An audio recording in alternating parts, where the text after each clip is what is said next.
Hello, and happy Colgate Day. Thank you for taking some time out of your day to join us. My name is Dan DeVries, Vice President for University Communications, and you have tuned in to a special live Colgate Day broadcast in support of the Colgate Day Challenge, in which we are looking for 3,113 donations in order to unlock more than $1.5 million in gifts to the Colgate Fund, which will in part support the university's financial aid initiative, the Colgate Commitment. And I am so pleased that President Casey has joined us in the studio to discuss a number of the exciting developments on campus and in the village since the Third Century Plan launched 5 years ago, and to answer some questions that we've received from alumni. So, President Casey, welcome to the studio. Thank you for having me. Happy Colgate Day. Yes. So I thought I'd give you some time at the start to kind of give us a little bit of background as to what has transpired over the past 5 years since the launch of the Third Century Plan. Oh my gosh, so much. And let me just talk about the plan and how it emerged. We had the favor of a bicentennial that allowed us to say, okay, where are we? Where do we want to go? And so I always look at that. I arrived about a year and a half before the bicentennial, so I thought this is perfect. But to have the board of trustees, most particularly, and the senior administration, and then the faculty, and all these and alumni groups actually think about where are we going? And I just remembered this whole process not being about a plan. Look, college presidents write plans. Sure. They write plans, and they tend to be quite operational. Like, we have to do this, this, this, and this. Yeah. And I thought this was much more of a frame of how do we do what we do at the most excellent level possible. And I think it was both a call to arms, but it was also a moment to say, wait a minute, we're this. And we do this really well.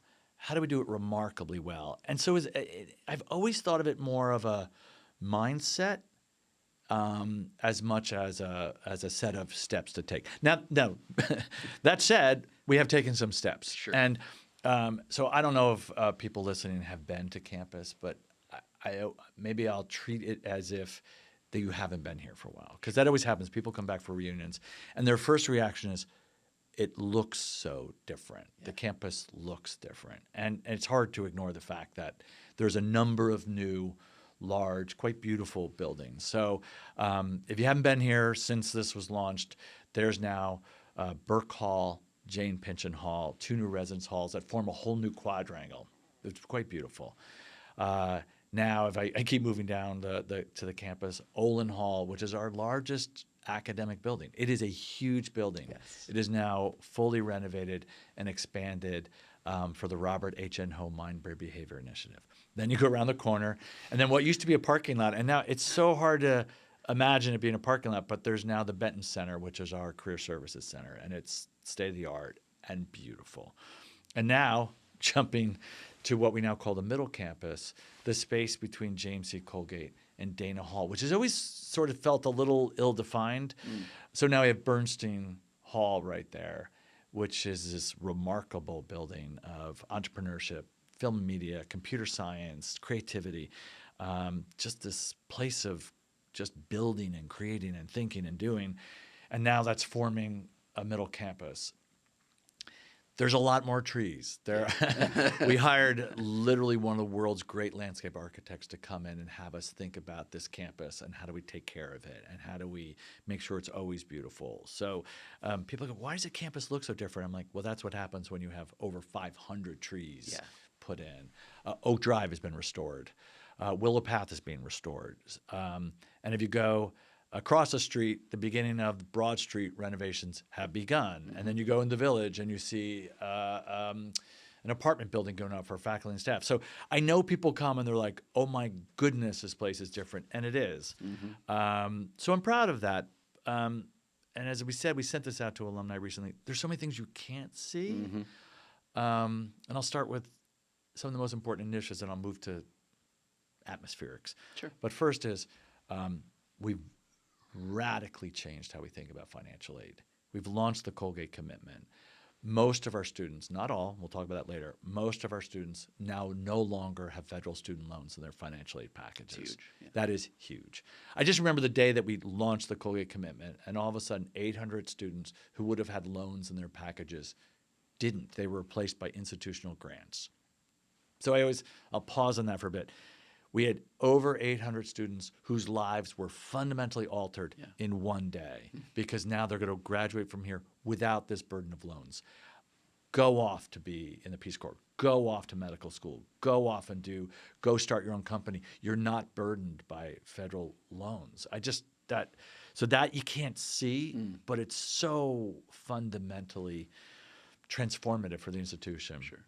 We have 13 new endowed chairs. And people are like, what's an endowed chair? This is endowment dedicated to support a particular faculty position.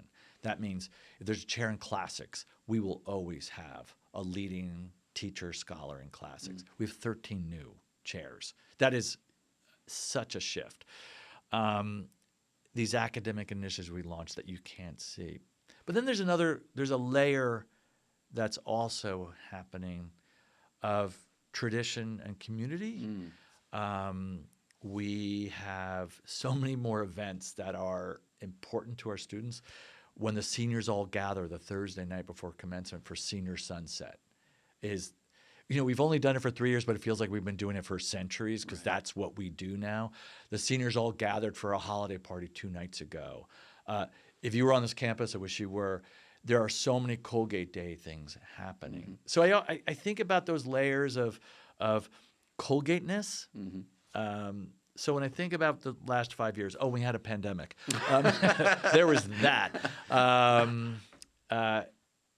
It just feels like the institution has a sense of purpose, or it always had it, but it has a sense of direction, a sense of ambition, a sense of focus. Like we're going to do what we do really, really well. So that's what it feels like. Nice. Yeah. That's a lot in a compact place there. And looking forward, I guess, where do you see the university's priorities changing or shifting? Or, I'm curious where you see Colgate, 5 years down the road. Oh, no. I always thought, again, back to the plan, it was a doubling down on what we are.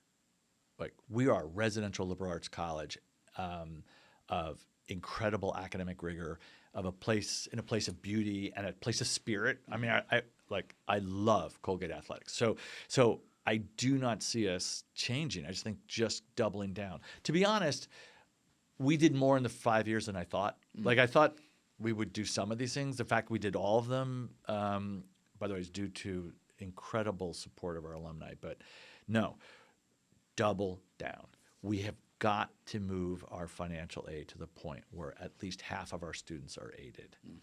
And I'm not saying we're going to get to 50%. And be like, oh, good, we hit that mark.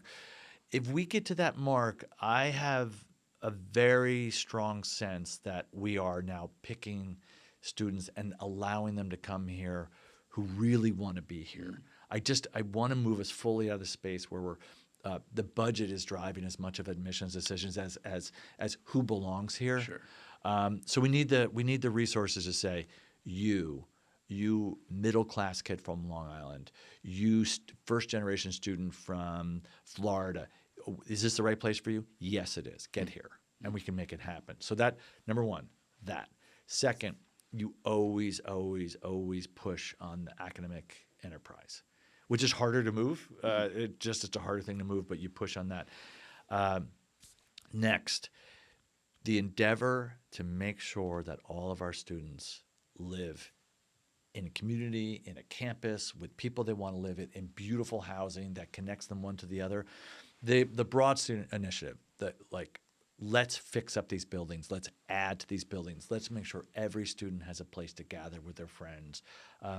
That's not a small enterprise. So that's when I think about the arcs of what's important now, let's double down on access, academic life, the student experience. And you just keep coming back to it. You just keep coming back to it. Yeah. Well, we got a bunch of questions from alumni. So I'm going to go into And them. they're good Colgate graduates, so I'm sure that Yes. they're difficult questions. Yes, or they're thoughtful questions. They are thoughtful. There I you think. go. So we did receive a few questions. Particularly, I think it would be good to start off where folks were asking about what it's been like on campus for the past year. I think a lot of people have seen news of campus unrest around the nation, and there's plenty of folks who are wondering, like, what happened to Colgate? That is an excellent question. I used to study higher education. Like, this was my academic field of all things. I don't think higher education has been as much under a microscope, American higher education, as it was last year. There was a period where you could not open up the New York Times or Wall Street Journal and not have above the fold, front page, lead story, what's happening on campuses. Yeah. Now, I think some of it was hyperbolic, but a lot was happening. You had issues of free speech. You had issues of student safety. You had issues of how much of the outside comes in. This is how we approached it. We said we're in a complicated time. And again, going back to what's always important, we are a place that teaches. Yes. We're a place that educates. We're a place that pursuit of the truth is what our faculty do. So, and it was a funny moment because we try to communicate to alums a lot, but in some ways we kind of turned inward. And we said, we're going to talk to our students. So we immediately got faculty members who are experts in these fields to immediately begin seminars to talk about let's look at what's going on in the Middle East. Let's understand its history. I remember going to a lecture with one of our faculty members, putting up maps of 1948 in Israel and just saying, here are the conflict points. Let's understand it. And I sat there thinking, I'm like in the back row, and I'm like, I don't know this. I need to know this. So our posture was always, let's learn. Let's understand things. Did we have students who wanted to raise issues of what was happening? Yes. At those moments, the fact that Colgate is small, the fact that I can point to our cabinet members, the senior team, and they know our students, we just started talking to our students. I had dinner after dinner after dinner after. And I remember thinking they want to talk. Yeah. So we had a group of students who wanted let's bring the Middle East to focus, and so I met with them into the early morning hours at the house. My chief of staff was meeting with them, and I just said, I'm a huge advocate of free speech, huge. We can maybe talk about it in a little bit. Yes. But here's how you do this in a community. Don't disturb a classroom. Don't disturb an event. Right. Like, you have a right to speak. You ought to speak here on a campus, but you were also a member of this community. And I have to say, the students I talked to, they actually wanted to know what the rules were. They wanted to know what the boundaries were. So when I look at the year, and people are always like, were there protests and stuff? I'm like, no, there was a lot of conversation. And I think that's what you do. You say, you always have to tell yourself, they're young, they're learning. This is a moment for them to learn. And it's a moment for us to teach. It's a moment for us together to get to clarity, to get to understanding. And so I really applaud the faculty. I really applaud our provost, who is leading this effort. I thought it was a year of great conversation. On a personal level, remarkably stressful. Yeah, I'm sure. Remarkably stressful. Well, because people were concerned, like, what's going on? Right. How did the nation's college and universities seem to have lost their way? Which brings you back to the plan. You have to know what you are, and you have to stay kind of relentlessly knowing what you are and pursuing it. As soon as you stop doing that, you get yourself into bad places. So I think we did okay. Nice. Yeah. I've got a question here from James Spate. He's a member of the class of 2014 from Stamford, Connecticut. And James asks, how did the Supreme Court's affirmative action decision impact the demographics of the most recent incoming class in comparison to previous years? Excellent question. So just to remind folks, the Supreme Court essentially said that institutions need to be blind to the demographics of their pool and that they couldn't use demographic information to make admissions decisions. That was after a series of lawsuits against Harvard and North Carolina, who presented really remarkably terrible fact patterns. It looked like how one is admitted was really kind of complicated and not meritocratic or perhaps not as straightforward as it could have been. But anyway, so we went into the year saying, fine, we will separate out those who know demographic data from those who choose. So let me jump to the end point, which is we did not see significant shifts in the students who enrolled. Now, I can also say, because we were really careful about separating out those with information than those making decisions. And I think the reason why is, let me go back to the Colgate commitment. So when we started pushing hard on financial aid, and when we were coming out of the pandemic, when we started seeing applications starting to explode, at the same time, we were shifting how we thought about admitting students to what we always say is holistic admissions. Yes. We shifted to a posture where a lot of people looked at various files and said, who would do well at this institution? Who for whom is this the right form of education? We had moved away from, to be frank, what felt a little too numeric, SATs, GPA, Checking a box. checking boxes. Yeah.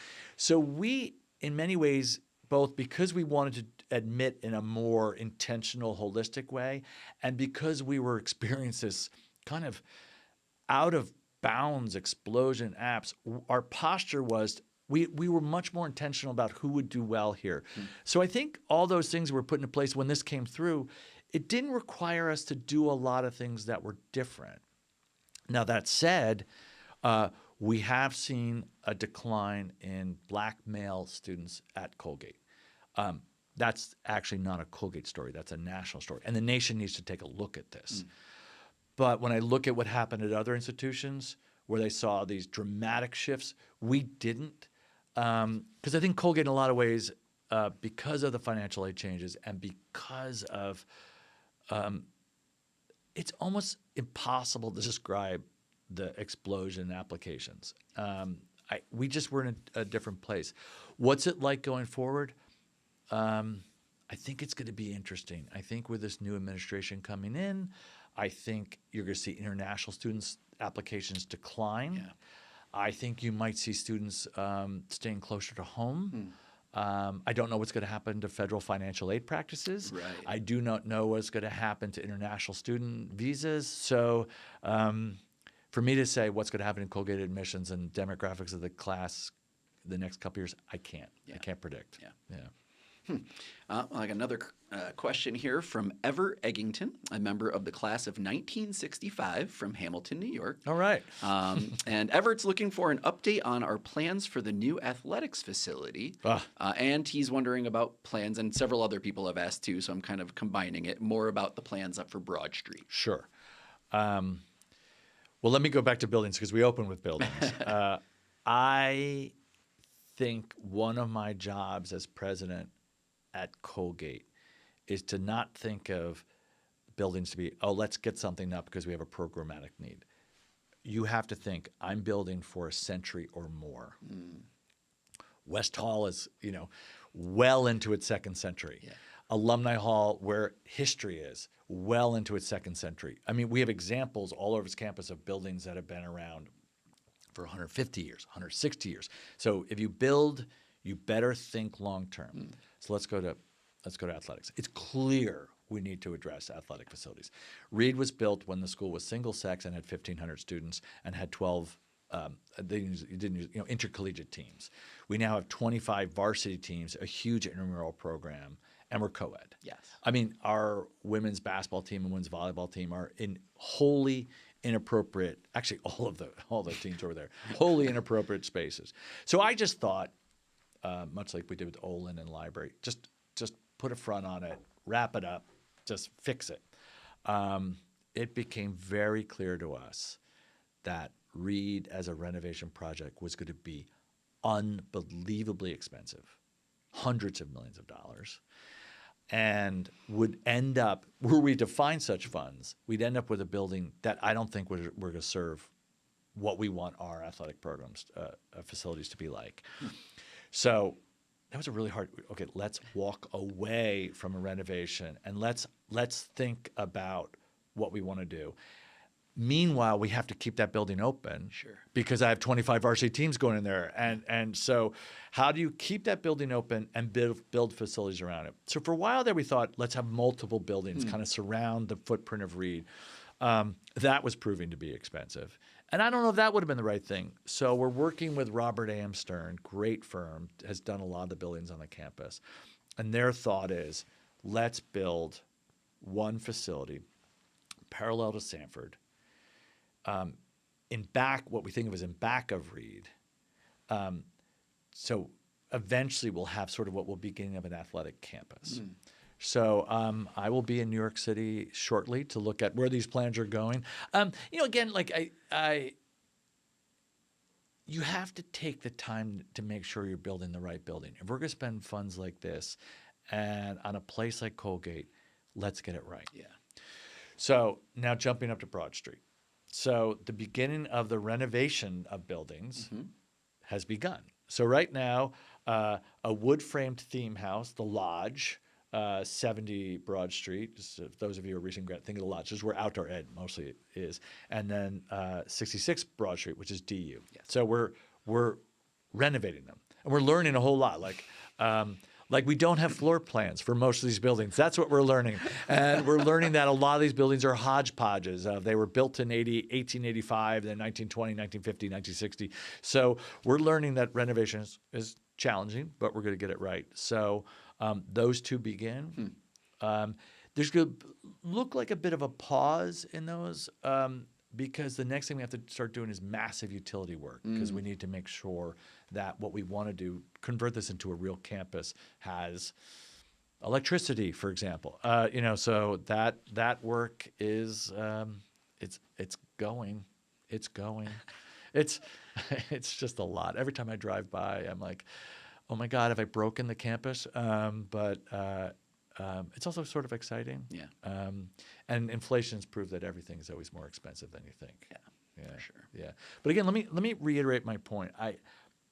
The beauty of this campus I view as being one of my great responsibilities. Sure. And I want to build buildings that look like Colgate and will feel beautiful and of a part 100 years from now, 200 years from now.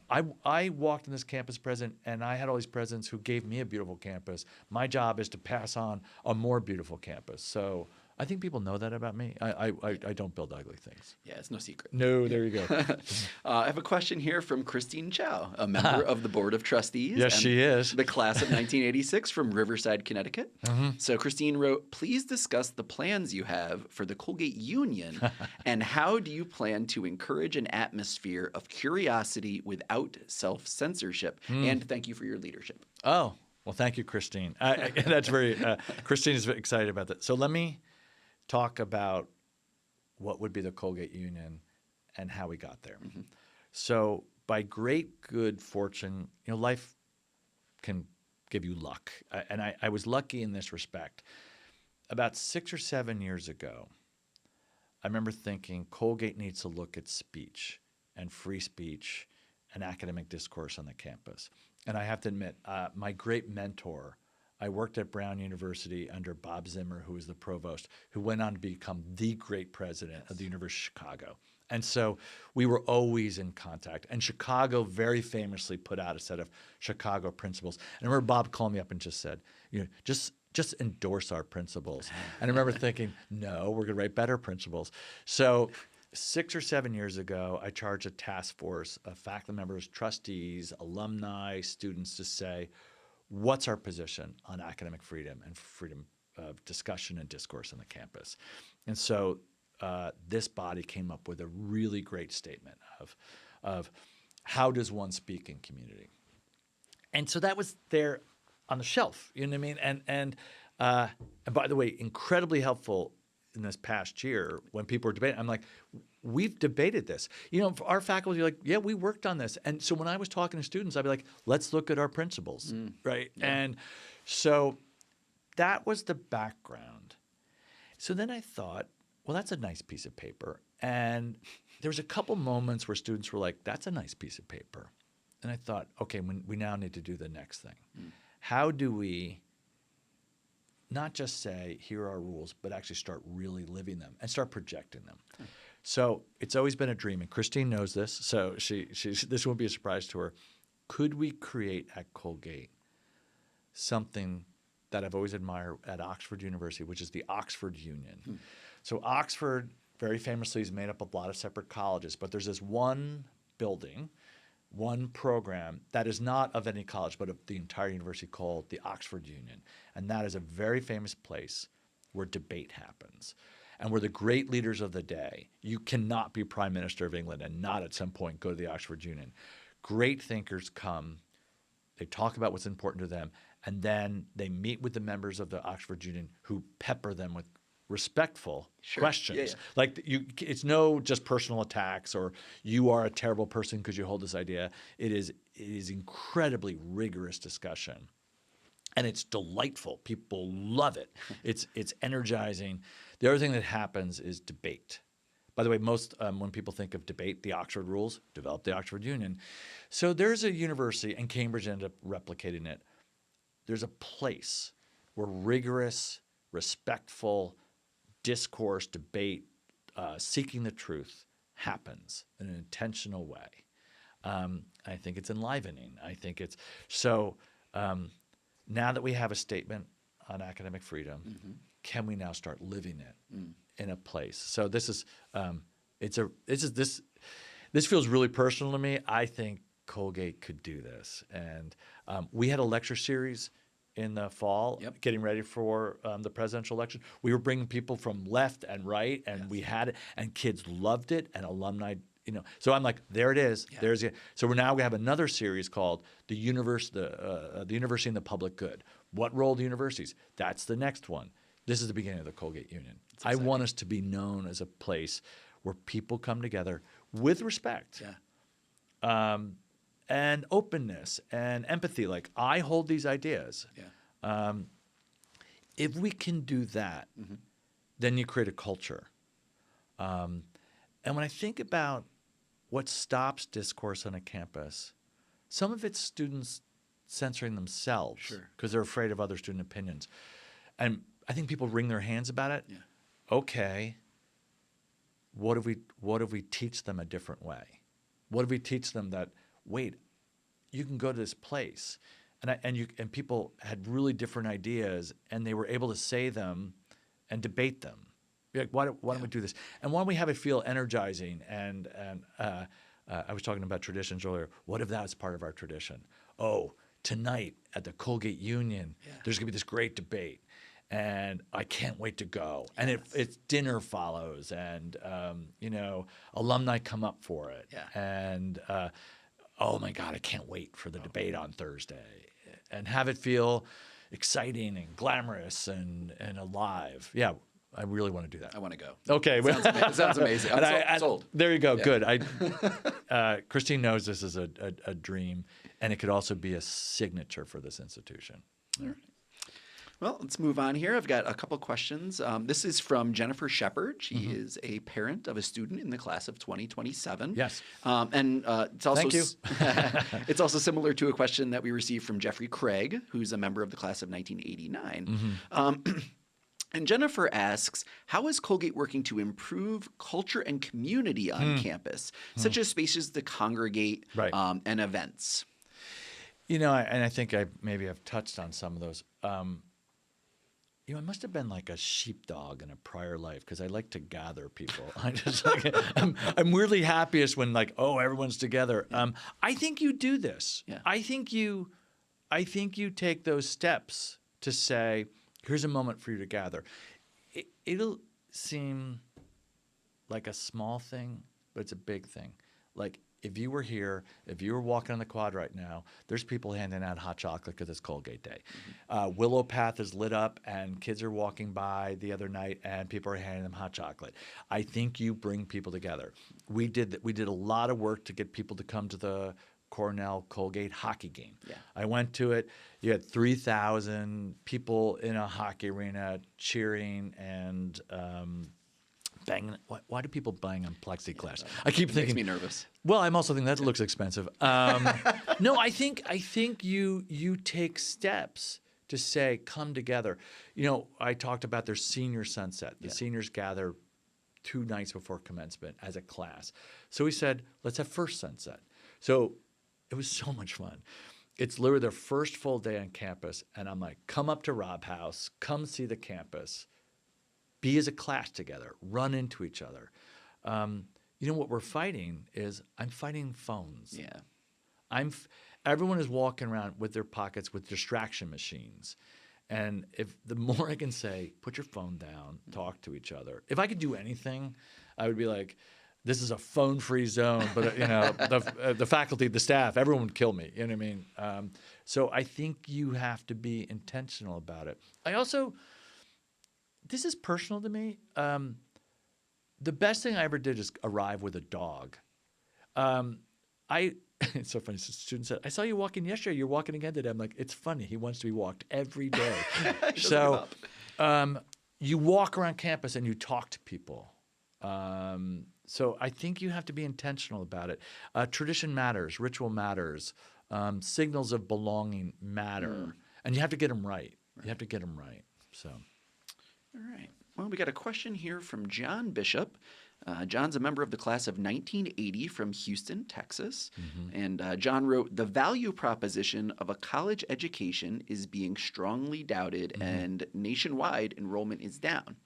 What will Colgate do to improve the return on investment of attending, and how will it focus more stringently on building a highly capable graduates? That is a great question. It's an important question.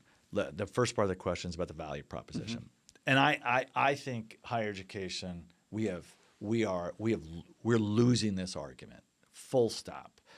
People don't understand why it's expensive. They don't understand how much it really costs. Financial aid feels complicated. Some schools have merit aid. Some schools don't. So we have done a terrible job on the value proposition. One of the things we don't convey is, let me not speak for 4,000 students. Let me talk about this one. What we do here is unbelievably expensive. Sure. It's expensive. If you were an investor or alumni watching, I said, hey, I'm going to educate in this way. I'm going to take our most expensive valued employees, our faculty, and we're going to have them teach students in these really small ways, right? And we're going to have it in this intentional community where we're helping them 24/7. That business model's terrible. It's terrible. This is why I'm a historian, not a graduate student in business, but we haven't said, yes, what we do here is expensive. But we take care of that by working on access. And okay, there are some students coming from families who can afford what we charge. And by the way, we do not charge fully what it costs. This is a heavily subsidized enterprise because of our alumni who say this is worthwhile. So we have to say this is valuable, because to go through this form of education, which is bespoke, which is small unit by small unit, right? Yeah. Intensive relationship with faculty, right? This is expensive, but we're going to help make it accessible to more people, right? Like that's the flip side of it. So I believe, and he raises the point of a demographic cliff, and he raises the point about this particular market moment. I do believe that there's going to be a greater cleaving in higher education. That there's going to be some schools that have the endowment and the support to afford this form of education, and I'm not sure what's going to happen. We're on this side, but we have to be a little clearer about it. In terms of outputs, we're pretty good. Our data is really good about placement. As a matter of fact, okay, people like don't keep talking about this. The Wall Street Journal, which looks at preparations of students for lives of achievement and merit and contribution, says we're the best in the Northeast. So I think we're doing well. But the question goes to something important, which is we're not saying to the world what we're doing, why it's valuable, how we pay for it, what we're asking you to pay for it. But okay, now I'm going to shift it. The central focus of this Colgate Day is part of my calling out to the alumni. Let us together make this thing available to students for whom this is the right form of education. Right, like if there's anything that's happened, and I'm a contributor to to this Colgate Challenge. I'm one of the people who, if we get 3,000 people, I'm gonna give some money to it. We have to make this available to students. We can't be a place that's no longer available. I said earlier that middle class kid from Long Island, that other kid from Florida. So we've lost the thread on the value proposition. We're not explaining what we're doing here. The cost seems confusing to folks. So what I'll say to Colgate alumni is, I'm committed to this form of education. Help make us have it be available to the most talented students in the country. That's what we have to keep talking about. Yeah. Nice. Yeah. I'll go one more here. There was a question from James Funk, a member of the class of 2001, from Burlingame, California, who asked how Colgate can help to funnel graduates into careers other than banking, law, or consulting. Yeah, the question is, why is there such a preponderance of Colgate students going off to banking, consulting, finance? Again, not a uniquely Colgate story. It was a study done just a few years ago that 60% of Harvard graduates go to consulting or finance. You are seeing a trend in these elite institutions of students going to the most remunerative careers possible. And maybe that goes to the prior question. If this is so expensive, surely you're going to take the opportunity to pay that all back. A couple things, and this will sound counterintuitive when I start this. We just signed an agreement with Dartmouth, the very famous Tuck School of Business. We are going in a few weeks, actually. It's next month. That's right.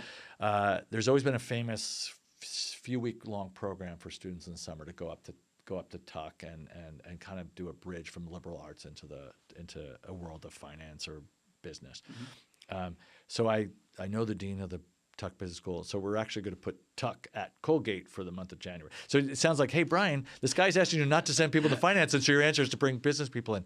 Here's what I think this is going to enable us to do. It's going to say major in classics, major in English, major in history, major in neuroscience. But if you want to have the skills here, we're going to provide another way for you to get these sort of skills rather than going to econ, rather than, by the way, we have a great economics department. But the more we can say what we do here, the liberal arts is the core of what we do. It's so valuable. My hope is, despite national trends, our students will say, wait a minute, I have the opportunity to do a lot of different things. So, but it's a real story in America right now that I guarantee if you looked at Stanford's probably a little more techy, but if you look at the Ivies and the Colgates and the Middleburys, this pattern is quite prominent and prevalent. So you don't break it so much as you just keep the doors open. Keep saying to students, doors are open, doors are open, doors are open. Look, I used to work on Wall Street, and then I became a historian. So there you go. Yeah, I'm a case study. Before we close it out, I think we should talk quickly. How are things going with Peters Glen? And will that be connecting upper and the middle campus soon? Yeah, you knew I'd want to talk about trees at the end. Yes. Yes. So it's hard to describe with my hands, but I'll try. If you have Dana and now Bernstein, and what some of our alums think of as KED or Curtis and Drake. Okay. Between them, it's hard to believe, just under 9 acres of scruffy trees. And sometimes you used to walk through it, and it always felt a little bit not great. We have a wonderful donor, Peter Kellner, who loves campuses, who said, could we make this a way to connect what's now becoming a new academic center, the middle campus? Could we connect it to the traditional campus? So we again hired this phenomenal landscape architect who has done so much work on this campus. And we said, can we make this a beautiful glen to go through? So so the middle of the campus literally feels very torn up. Yes. But very soon, hundreds of trees and native shrubs are going to come in, and there's going to be a very beautiful place for students to be. So come back and visit. All right. Yeah. Well, thanks for joining us today, It's really appreciate it. Things feel good, and I really want alumni to come back. But let me this day, this challenge. Sure, it's about money. Sure. It's about financial aid.